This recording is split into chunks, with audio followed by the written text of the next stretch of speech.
Break नंतर शिक्षणाच्या वाटा या आमच्या विशेष कार्यक्रमात आपलं पुन्हा एकदा स्वागत. प्रेरणा, ब्रेकवर जाण्याआधी तू जे सांगितलं की ग्रामीण भागातील विद्यार्थ्यांना डिस्टन्स लर्निंग एज्युकेशन फायदेशीर ठरू शकतं, पण मुळात हा प्रश्न आहे की डिस्टन्स लर्निंग एज्युकेशन ही संकल्पनाच मुळात कशी अस्तित्वात आली? आमच्या म्हणजे मी ज्या संस्थेसाठी काम करते आम्ही पूर्वी विद्यार्थ्यांना ओपन क्लासरूम प्रोग्रामच प्रोव्हाइड करत होतो आणि आज पण आम्ही तो करतोय.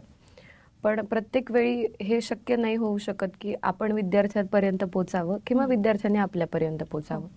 असे बरेच विद्यार्थी आहेत जे आपल्यापर्यंत पोचूच शकत नाहीत, पण आपली इच्छा असते की त्यांनी आपल्यापर्यंत पोचावं, ते डिरेक्टली असो किंवा इनडिरेक्टली असो.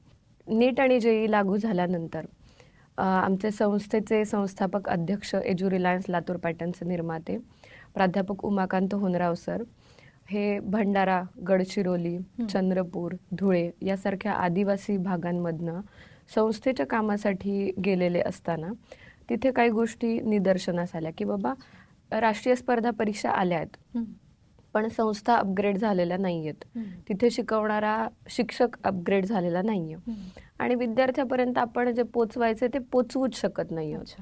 आणि जर प्रॅक्टिकली विचार केला तर आज आम्हालाही तिथपर्यंत पोचणं शक्य नाहीये.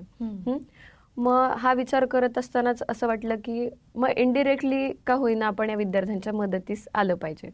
मग एक सेवाभावी प्रकल्प उभा राहिला ज्याच्यामध्ये विद्यार्थ्यांसाठी खास स्टडी मटेरियल बनवण्यात आलं. ऑनलाईन पण ते विद्यार्थ्यांना अवेलेबल होऊ शकतं आणि हार्ड कॉपीज पुस्तकांच्या स्वरूपातही ते विद्यार्थ्यांपर्यंत अवेलेबल होऊ शकतं. मग बदलत्या काळामध्ये आपण थोडंसं बदलून डिस्टन्स लर्निंग प्रोग्राम हा सामान्यांपासून अतिसामान्य विद्यार्थ्यांपर्यंत, शहरातला विद्यार्थी असो किंवा ग्रामीण भागातला विद्यार्थी असो, तर काळ बदलला म्हणून आपण काही आपल्या पाठीशी एक अनुभव आहे तो विद्यार्थ्यांपर्यंत पोचवावा.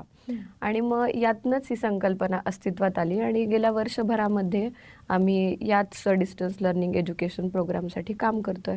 सक्सेसफुली आम्ही महाराष्ट्रातल्या साधारण 32 जिल्ह्यांमध्ये पोहोचलोय आणि ग्रामीण भाग असो किंवा शहर असो सर्व विद्यार्थ्यांपर्यंत पोहोचण्यासाठी आम्ही यशस्वी झालोय. इथून पुढे असंच काम करण्याची इच्छा आहे.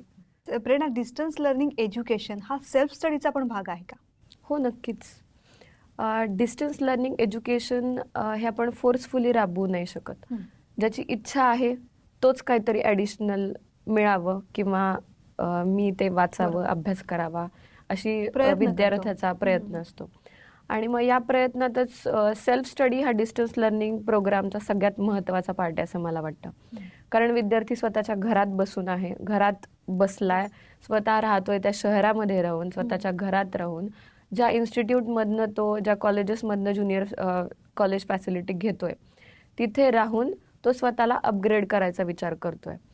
मग सेल्फ स्टडीचा भाग कसा, आम्ही आता जे मॉड्यूल्स काढलेले आहेत विद्यार्थ्यांसाठी त्याच्यामध्ये आम्ही विद्यार्थ्यांना, सर्वच विद्यार्थी अतिसामान्य असतात किंवा अतिहुशार असतात असं नाही म्हणू शकत आपण, तर सगळ्याच विद्यार्थ्यांसाठी या गोष्टी कव्हर झाल्या पाहिजेत. मग सेल्फ स्टडी जास्त मनोरंजक असेल तर विद्यार्थ्याला ती जास्त आवडते. मग यालाच आम्ही सेल्फ स्टडीमध्ये कन्वर्ट करायचा प्रयत्न केलाय, कारण हा डिस्टन्स लर्निंग प्रोग्रामचा एक अविभाज्य भाग आहे. पूर्ण 11वी-12वीच्या सिलेबसला आम्ही 15 मॉड्यूल्समध्ये डिवाइड केलं गेलेलं आहे आणि त्या 15 मॉड्यूल्समध्ये साधारण एक पुस्तक 2 ते 3 चॅप्टर्सच कव्हर करतं. मग आपली इच्छा अशी पण असते की हुशार विद्यार्थ्याच्या बुद्धिमत्तेला चालना पण मिळावी आणि एखादा सामान्य विद्यार्थी असेल तर त्याचा हिरमोड पण होऊ नये की हे मला झेपत नाही असं. मग आमच्यासाठी एक चॅलेंजिंग टास्क होतं की सेल्फ स्टडी तर विद्यार्थ्याला करायला लावायची आहे, पण ती आपण मनोरंजक कशी काय बनवू शकतो. मग सुरुवातीचा जो पोर्शन कव्हर केला गेलेला आहे प्रत्येक चॅप्टरचा, तो सामान्य विद्यार्थी असो किंवा थोडासा हुशार विद्यार्थी असो, त्याच्यासाठी ते एंटरटेनिंग वाटेल. छोटे छोटे कन्सेप्ट्स आहेत, त्याच्या खाली कन्सेप्ट बूस्टर्स आहेत. कन्सेप्ट बूस्टर्स हे अतिशय सोपे प्रश्न आहेत जे वरच्या कन्सेप्ट्सना बूस्ट करणार आहेत. आणि मग अशा पद्धतीने तो जेव्हा पूर्ण चॅप्टर कम्प्लीट करत येतो त्यावेळी सामान्य विद्यार्थ्याचा एक इंटरेस्ट बिल्टअप झालेला असतो की हो मी करू शकतोय, मला आवडतंय, कॉन्फिडन्स वाढतो. हो, पण कुठेतरी जाऊन असे प्रश्न पण येतात की नाही मी हे सॉल्व्ह नाही करू शकत आहे.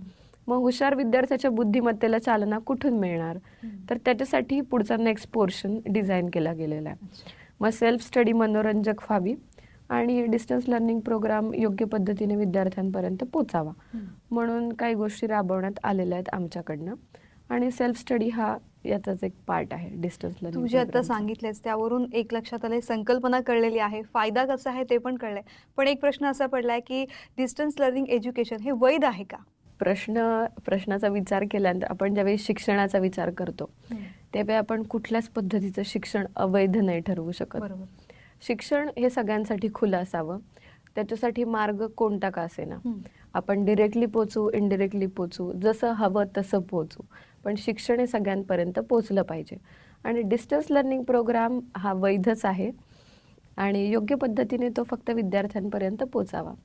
त्यामध्ये जी संकल्पना तुम्ही मांडलेली आहे त्यानुसार विद्यार्थ्यांना नक्कीच फायदा होऊ शकतो. नक्कीच. कार्यक्रमामध्ये मला आणखीन बरीच चर्चा तुझ्यासोबत करायची आहेत, खूप सारे प्रश्न विचारायचे आहेत, मात्र ब्रेकची वेळ झालेली आहे. शिक्षणाच्या वाटा या आमच्या खास कार्यक्रमात घेतेय छोटासा ब्रेक.